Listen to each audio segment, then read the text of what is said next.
Hello, everyone. Once again, this is the Hardwood where we discuss NBA and the finals is going on. But hold on, I was gonna do a what I believe to be a 6-part series because we were gonna do each individual game and rate each individual game. But after watching the first game, I decided to not do this. And the reason why it would have been a 6-part is because I believe that Golden State was going to close them out in 6. But after watching the first game, I decided that it'd just be overkill. It doesn't make sense. The reason in which why it doesn't make sense is because Cleveland doesn't make any adjustments. You see, when you get to this level of any competitive sport, you have one really good team against the next really good team. Preferably, you want to have the two best teams in the league. We don't have the two best teams in the league. We have the best team in the league in Golden State and maybe the fourth or fifth best team in the league at Cleveland. And I'm being generous by calling them the fourth or fifth best team. That's generous. Now, for everybody out there that loves LeBron, I understand. I understand why you love LeBron, but I always say the biggest issue that I have with him as far as how he prepares for games is I'm always seeing him lifting weights and working out his body. I'm never seeing him shooting jump shots and working on his handle. I'm never seeing him when they release the videos online and the commercials and everything else. You might see him in the gym every now and then shooting, but you see him carrying that big ass tire. You see him doing some kind of workout in the gym like boxes and everything else, but you don't see him perfecting the craft in which he plays for a living. You see him working on his body. There's a difference. Okay. The biggest problem that Cleveland has is that LeBron runs the show. First, they should have never got rid of Black. No, even before that. They should have never acquired Love. Love, one-way player. Love is a one-way player. He plays one way. Now, I had a video about Stephen Curry, and I explained how being able to rebound is actually should be a defensive stat. Because if you can rebound and you can stop the other team's possession, that's a defensive stop, and that should be a defensive stat. Rebounding is a defensive stat. That's one way that you are able to tell who are the better defenders in the league. Rebounding, steals, block shots. But in the case of Love, since he is so deficient at guarding his man, since he is so deficient in rotating, since he is so deficient at blocking shots and getting steals, he's deficient. It's just to be a top-tier power forward in the NBA, these skills need to be a lot higher than they are. I personally don't think that Love is a top-tier power forward. I think he is a exceptional scorer. I think if you get Love to rock, he could work. I think that if you get him an open shot, he'll knock it down. Yes. But as far as being anywhere near a complete player, he lacks it. He lacks the skill. He lacks the ability. He cannot defend. So now you have a lineup with Curry, Love, JR, LeBron, and Tristan Thompson on the court. You got 3 guys on the floor that can't play any defense. 3 guys that are terrible at defense. Kyrie is getting cooked. You really can't tell as much because they're bringing the double. They're bringing the double for Kyrie. That's how come people like everybody is getting open shots. That's why people are getting open shots. They got to bring the double. Kyrie cannot defend. And when you cannot defend and you're in a shooting slump, you're just terrible. It's just terrible. You can't defend and you're in a shooting slump. What in the heck? That becomes an issue. Now, JR, he has the basketball IQ of an orange. He is a travesty of an athlete.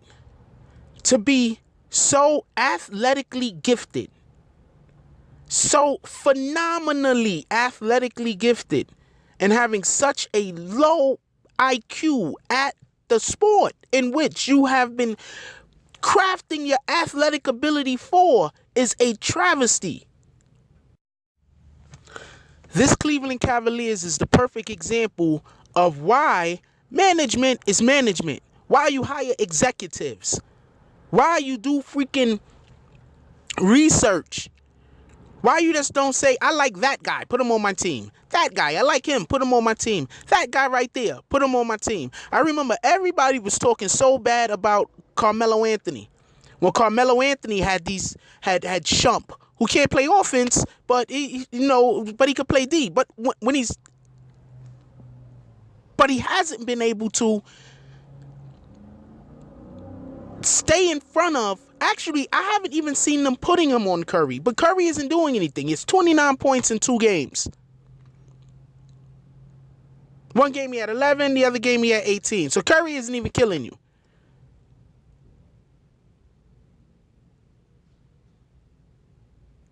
Curry's not even killing you. The problem is this. When they have their offensive players on the court, they can't play defense. And when they have their defensive players on the court, they can't get a basket.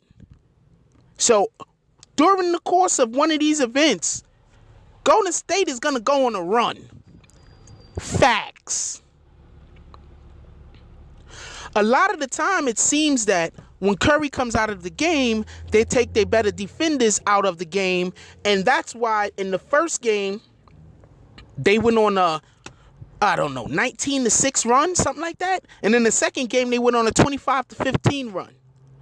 Because when Curry's on the bench, because Curry comes out of the game, so they say, oh, we could rest. This is the finals. There is no rest. You've been playing all year for this moment.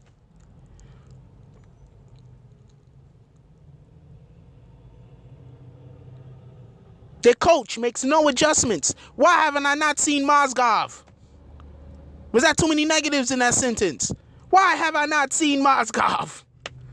Mozgov was a beast last year in the finals. He was a beast. He's the guy that almost turned the damn series around for them. But I have yet to see him play one single minute. How is this smart? Why? It must have been Blatt doing. Blatt must have been the guy that said, let me put Mozgov on the court. I'm assuming that LeBron was against it. Because right now, Tyronn Lue isn't doing it.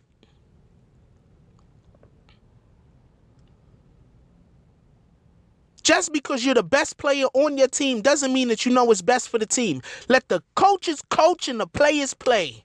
And the execs exec. And the towel boys do the towel boy stuff.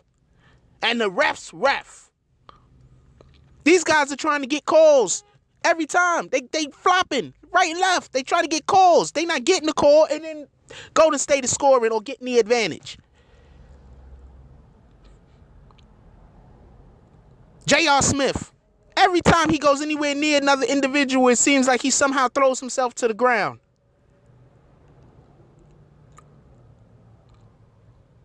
This is how they need to ref in the regular season. In the regular season, they need to ref like this. You want to flop? We're going to not even call the real fouls. How about that? Because Cleveland does more flopping than anybody. They're flopalicious. They're constantly flopping. It's retarded. But what are the refs doing now? The refs are saying, okay, you're making us look like fools on a regular everyday basis by throwing yourself on the floor. Then we're calling it a foul. And then the next thing we know, we get in the instant replay that's going to play all day on SportsCenter about how terrible refs we are. We're finals refs. We don't need your approval. You know what? That looked close. I'm not going to call it. That could go either way. I'm not going to call it. They're getting what they deserve for a year flopping. Throwing yourself on the floor like idiots instead of playing like the world-class athletes that you all are. They're getting what they deserve. 2 things are going to happen next in this offseason.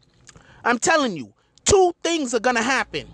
The first thing is, if Durant has any brain in his head, he's going to come to the East because the East is just he's going to have an easy trip to the conference finals.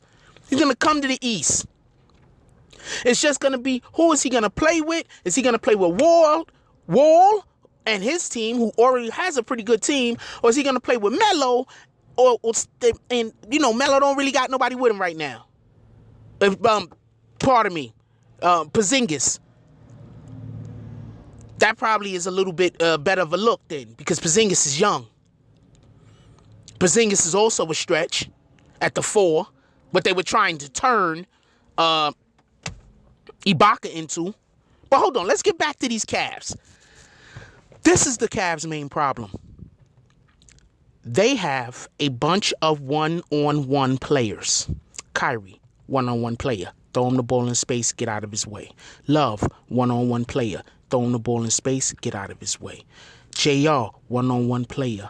Throw him the ball space, get out of his way. 3 best scorers on their team besides LeBron James, right? LeBron James, he passes, he distributes, so obviously not him. 3 best players on the team. Throw them the ball, get out of the way. That's when they are most successful. And why I'm saying this, that's when it's perceived for them to be most successful, because in reality, your man Kyrie Irving, off a pass and shoot, catch and shoots, he's like 8 for 9 in the series, and off of him doing his dribbling and then throwing the damn rock up, he's like 4 for like 26. So, yeah, exactly. They're playing against actually against the grain. They're going in the opposite direction of what they should be doing. But hold on. Then you have Golden State Warriors. These guys believe in the philosophy of, I'm going to help my man get a shot. They pass the ball. He passed the ball. They pass the ball. They don't pass up open shots. Beginning of game 2, I seen freaking Cleveland pass up about 3 open shots in the first 2 possessions. It didn't make any sense. You can't always be looking for a better shot. If you're waiting for the guy to be 3 feet open to shoot the ball, you might never shoot. They passed up 3 open shots, and one of them was at the basket. There's 3 open shots. You just passed it up. They didn't want it. It wasn't important. They wanted to give it to the next guy. Get him open.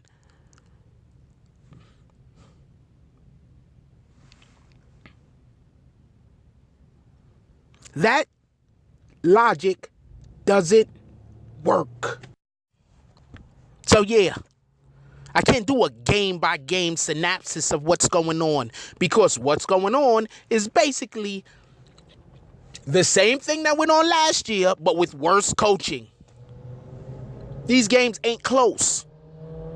I picked them in 6. I picked Warriors in 6. I don't think that I think it might be, they might get swept. I picked the Warriors in 6, but after watching the first 2 games, I don't think they're going to win. I don't think LeBron is going to win one at home. I figured they'd win the next one at home. I figured that the Warriors was going to win the first 2. Cleveland, just off of the adrenaline alone, was going to win the 3rd game. Then they were going to lose the next game. Then they were going to win the 5th game just off of desperation. And then they was going to get closed out. That's what I figured. That was but Timothy Mozgov hasn't even played. And then the shame is, if Timothy Mozgov plays in the 3rd game, that's going to be even more of an indictment on the coaching of Tyronn Lue. Because now everybody is saying, where's Timothy Mozgov? Why are we saying this?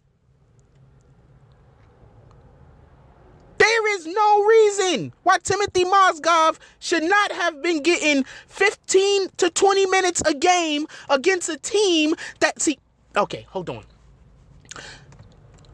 This is how you know a team or a person or a player fears you. They try to do what it is that you're doing. The Thunder showed before in the Western Conference Finals, the Thunder showed you do not want to go small with these dudes. You don't want to go small with them. They go small, we go big.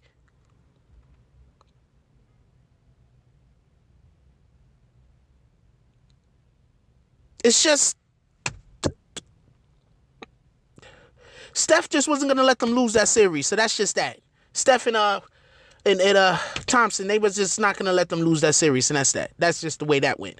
But You don't go small with them? What the heck are they going small with them for? I saw this is just to go to show you just how terrible of a coaching job that Tyronn Lue is doing. They had a lineup with basically had Green at the 5. Golden State had a lineup that basically had Green at the 5. Okay, now, let's say that you have a Timothy Mozgov at the 5. This just to go show you how terrible their coaching is. Let's say you have a Timothy Mozgov at the 5. Timothy Mozgov, you could throw the ball to him. He can work. He's so much bigger than Green. Green won't be able to do nothing but foul him. Green gets into foul trouble. Green don't score the 20-something points that he scored. I'm sure everybody has a difference of opinion about what's actually going on in these finals. I'm pretty sure everybody has their own ideas about how to fix everything. But this is what the problem is. One team has a really good coach, and the other team doesn't. You're welcome, LeBron. You have helped prevent your team from having a fighter's chance against the best team in the NBA. Like, don't get it wrong.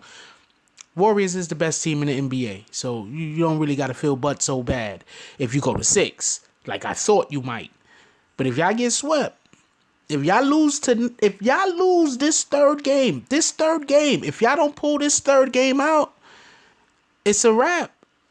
The management needs to stop relying on you and start actually using some of their own brain power to figure out how to get over the hump. Because it's great going to the finals. I get it. There's an influx of cash into the communities. I get it. You go down in the history books in the finals. I get it. A lot of teams don't go to the finals over decades. Go decades without going to the finals. I get it, Bucks. But the point is this. When you go to the finals consistently with arguably the best player on the planet, like arguably he's the best player on the planet, and you fail to win 2, 3 years, 4 years, 5 years in a row, because that's what it's going to turn out to be if y'all keep Tyronn Lue as the coach. I don't see him getting better. See, okay. You hire players to play and you hire coaches to coach. But when you understand and when you really understand what coaching is not just initially using your players to the best in the best manner that you could, like, get them to go. You know, like say, we ran this play, we ran that play, we ran this play, we ran that play early in the game. It all worked. Excellent. That's great. That's fine. But coaching is making adjustments. And if you are a coach that's either too stubborn to make adjustments or you're just too ill-informed to be able to know which adjustments to make, or you're just too much of a fool to make the proper adjustments, then there's no way to go with that. There's just absolutely no way to go with that. Anyway, this is the BBN, and we out.